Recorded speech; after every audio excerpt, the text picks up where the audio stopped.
ఏలూరు జిల్లా టీడీపీ జనసేన కూటమిలో అసమ్మతి సెగలు మొదలయ్యాయి. దెందులూరు నియోజకవర్గంలో వర్గ విభేదాలు బయటపడ్డాయి. దెందులూరు నియోజకవర్గంలోని జగన్నాథపురంలో టీడీపీ అభ్యర్థి చింతమనేని ప్రభాకర్ ఎన్నికల ప్రచారాన్ని నిర్వహించారు. ఈ కార్యక్రమంలో జనసేన నాయకురాలు ఘంటసాల వెంకటలక్ష్మిపై ఆయన మండిపడ్డారు. మీకు ఇష్టమైతే ప్రచారం చేయండి, లేకపోతే ప్రచారంకి రావద్దని ఆయన వెంకటలక్ష్మిపై ధ్వజమెత్తారు. మీకు ఇష్టమైతే మాతో ప్రచారం చేయండి, మీరు దెబ్బలాడుకున్నట్టయితే ఇద్దరు రావక్కర్లా, ఇద్దరు పని చేయక్కర్లా మాకు. అంతేగాని మీరు ఏంటి నలుగురిలో మాట్లాడుకునేది, మనం ఏమంటే రూమ్లో మాట్లాడుకుందాం. ఏంటి మీరు ఇక్కడ మాట్లాడుకుంటారు?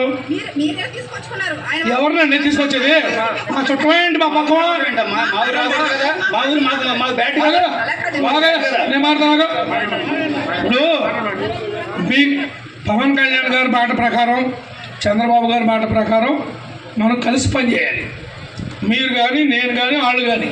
వాళ్ళు వచ్చారని మీరు వచ్చారని వాళ్ళు మనం ఓట్లు అడుగుతానికి జనంలోకి వస్తే మీరు మాట్లాడుకుంటుంటే మనం బయట వాళ్ళకి పల్సర్ అవుతాము. దయించి మీ జిల్లా ప్రెసిడెంట్ గారి దగ్గరికి వెళ్ళి కూర్చుని మాట్లాడుకోండి.